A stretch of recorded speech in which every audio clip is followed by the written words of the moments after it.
Nashik police दलात वनमोबाईल van दाखल. मंत्री गिरीश महाजन यांच्या हस्ते 5 वाहनांना हिरवा झेंडा दाखवून लोकार्पण.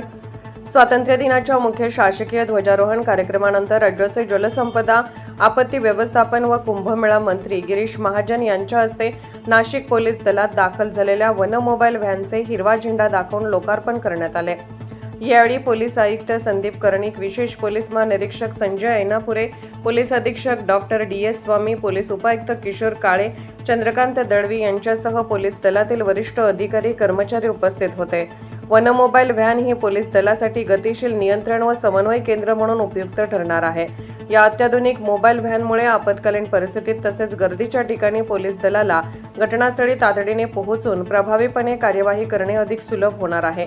विविध बंदोबस्त, मोठ्या सार्वजनिक कार्यक्रमादरम्यानची गर्दी नियंत्रण व्यवस्था, आपत्कालीन परिस्थिती, कायदा व सुव्यवस्था राखणे तसेच घटनास्थळी तातडीने पोलीस यंत्रणा कार्यान्वित करण्यासाठी या वाहनाचा प्रभावी वापर करता येणार आहे.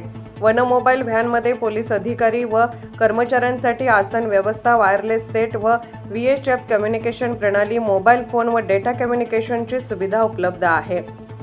त्याचबरोबर सायरन, फ्लॅशर आणि सार्वजनिक उद्घोषणा प्रणालीमुळे घटनास्थळी आवश्यक त्या सूचना तातडीने देणे शक्य होणार आहे.